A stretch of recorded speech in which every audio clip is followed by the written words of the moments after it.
Hi children, good morning. How is the work going on? I think you are busy with your work. Yesterday I had given one activity work. Have you started? So, two scientists I have given. One is the Galileo and one is the Newton.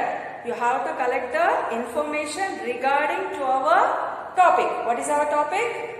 Force and laws of motion. Newton's contributions will be more. We doesn't want. So, what you have done according to this laws of motion, just you have to collect that much information, and Galileo also. Okay children, and picture should be must, and at least 2 to 3 A4 sheets information you have to collect it. And how you have done in your previous classes of your 8th standard, the activity work like that only you have to do it. Okay, carry on. Now today's our topic is Newton's first law of motion. So the laws of motion, here the Newton was explained about the 3 laws. We call it as Newton's laws of motion. So what is this law? What he has given the explanation about this law, let me see in our class. Yes. So Newton's first law of motion. What is this first law? What it will explain about? Let me see. An object continues to be in a state of rest. How the object is? Continuously it is in the rest position or of uniform motion along a straight line. So it should be in the uniform motion or it should be in the maybe in the rest position unless act upon by an unbalanced force. So if anything, the force should be applied on it unless it will be in the rest position or it will be in the uniform motion. So once again, what is the first law? An object continues to be in a state of rest or of uniform motion along a straight line unless act upon by an unbalanced force. So this Newton's first law is also called as inertia. Have you remembered this word? Yes, in your previous class we got that about the inertia. Suddenly happened, things is nothing but the inertia. The Newton's first law of the motion, we call it as inertia. Then what do you mean by inertia? The natural tendency of objects to resist a change in their state of rest or of uniform motion is called inertia. The inertia of an object is measured by its mass. So, the inertia of an object is measured by its mass, not by the mass, by its mass.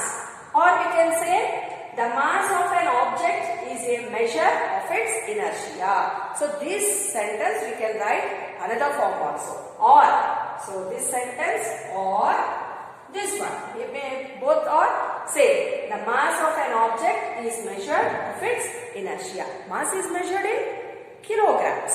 So don't be confused. Let me go for one example for the inertia.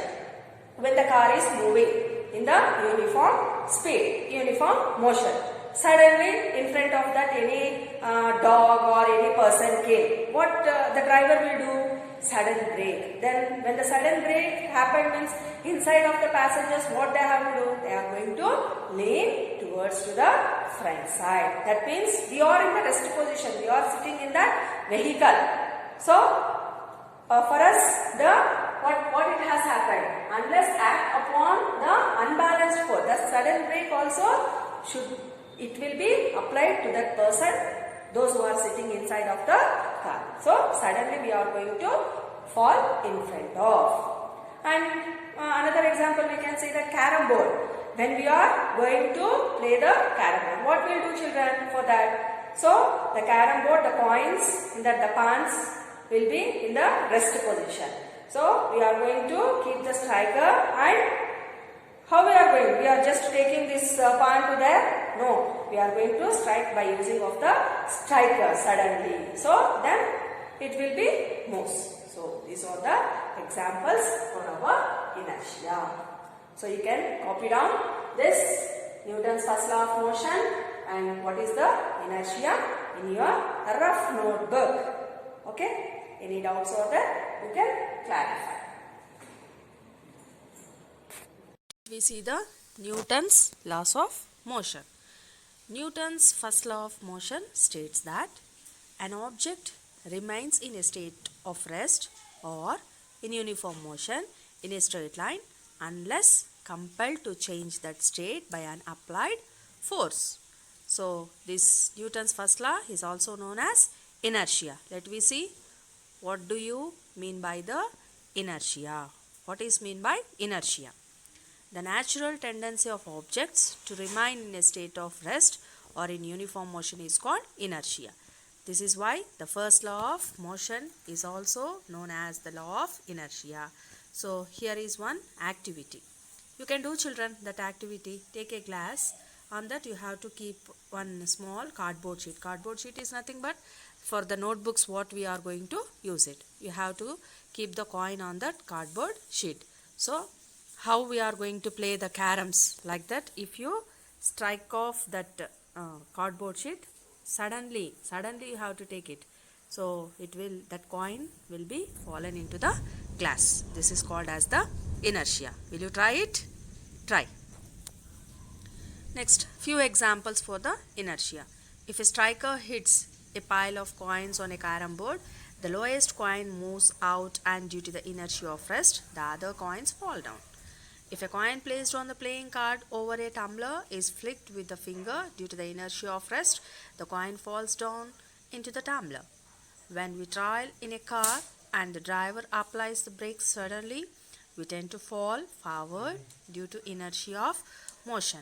When we are standing in a bus and the bus begins to move suddenly, we tend to fall backward because our foot in contact with the floor moves forward, but the upper part of the body continues to remain at rest due to the inertia of rest. So these are the few examples of inertia. So a sudden break when it is applied. Then inertia of mass. A body at rest continues to be at rest and a body in motion continues to be in motion. This property of a body is called its inertia.